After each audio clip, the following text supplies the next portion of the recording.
कार्तिक मास अध्याय 22। विष्णुदत्त व चोल राजा का विष्णु लोक गमन। नारद जी बोले, धर्मदत्त, इस प्रकार महाराज चोल और विष्णुदत्त दोनों ही कार्तिक व्रत और विष्णु भगवान की उपासना कर रहे थे। महाराजा चोल की उपासना व यज्ञ धन व वैभव से परिपूर्ण थी तथा विष्णुदत्त अत्यंत सादगी से तुलसी दल के चरणामृत के द्वारा विष्णु जी की उपासना और कार्तिक के व्रत कर रहा था। विष्णुदत्त व्रत के बाद अत्यंत सात्विक सादा भोजन बनाता, प्रभु के निमित्त प्रसाद निकालकर स्नान ध्यान करके स्वच्छ वस्त्र पहनकर भोजन करता। एक दिन विष्णुदत्त स्नान ध्यान करके भोजन के लिए बैठा तो अचानक उसने देखा कि कोई अलक्षित व्यक्ति भोजन चुरा कर ले गया है। विष्णुदत्त ने कहा, हे प्रभु, जैसी आपकी आज्ञा। ऐसा कहकर विष्णु भक्ति में लीन हो गया। इसी तरह 7 दिन लगातार विष्णुदत्त भूखा रहा। 8वें दिन विष्णुदत्त भोजन बनाकर छिप गया। वह देखना चाहता था कि आखिर भोजन कौन चुरा लेता है। यकायक विष्णुदत्त ने देखा एक जीर्ण शीर्ण चंडाल, जिसका शरीर एकदम कंकाल जैसा है, भोजन चुराने आया है। उस दुर्बल चंडाल को देखकर विष्णुदत्त की आत्मा रो पड़ी। उसने चंडाल से कहा, जरा ठहरो, आप बहुत ही दुर्लभ हो। मेरे पास कुछ घी है, रोटी से चुपड़ लें। यदि प्रतीक्षा करें तो मैं आपके लिए और भोजन बना दूंगा। चंडाल ब्राह्मण को अपनी ओर आते देखकर भागने लगा। विष्णुदत्त ने कहा, ठहरो ठहरो, कहाँ जाते हो?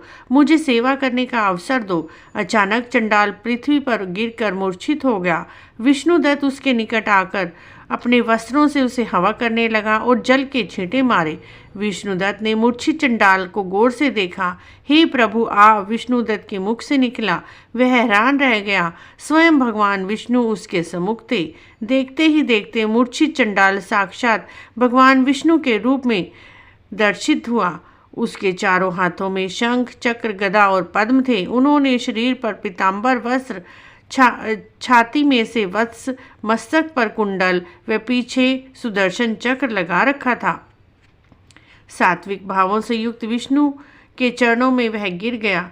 प्रभु, आप मुझ गरीब के द्वार आए हैं। भगवान विष्णु ने विष्णुदत्त को हृदय से लगा लिया। उसी समय वहाँ स्थान देवी देवताओं और विष्णु के गणों से भर गया। विष्णु भगवान ने विष्णुदत्त से कहा, हे वत्स, तुम्हारा स्थान ब्रह्मलोक में है। तुम मेरे अनन्य भक्त हो। उसी समय पुष्पक विमान प्रकट हुआ और भगवान विष्णु के साथ विष्णुदत्त ब्रह्मलोक को चला गया। जिस समय विमान आकाश में उड़ा, राजा चोल के नेत्र विमान पर पड़े। वह चिढ़ गया। उसने मुद्गल ऋषि से क्रोधित होकर कहा, गुरु, तुम्हारा यज्ञ व्यर्थ है। जिस विष्णु से चिढ़कर मैंने यज्ञ किया था, वह तो स्वयं विष्णु लोक को जा रहा है और स्वर्ग के विमान पर बैठा जा रहा है। मैं व्यर्थ ही समय गंवा रहा हूँ। गुरु मुद्गल के हृदय में भी क्रोध ज्वाला भड़क उठी और उन्होंने क्रोध के कारण अपनी चोटी ही उखाड़ ली। कहते हैं सभी तभी से मुद्गल गोत्र उत्पन्न हुआ और वे शिखाहीन होते हैं। चोल राजा यह दृश्य देखकर चिंतित हो गए। उन्होंने उसी समय उनके हृदय में राजगद्दी त्यागने का विचार हुआ। उसके कोई पुत्र नहीं था, केवल एक भांजा था। उसने राजगद्दी अपने भांजे को दे दी। चोल राजा स्वयं अत्यंत बेचैन था। वह यज्ञशाला के हाथ जोड़कर खड़ा हो गया और अग्नि के सम्मुख पश्चाताप पूर्वक कहने लगा, हे विष्णुदेव, मेरा जीवन व्यर्थ है। आप मुझसे अप्रसन्न हैं।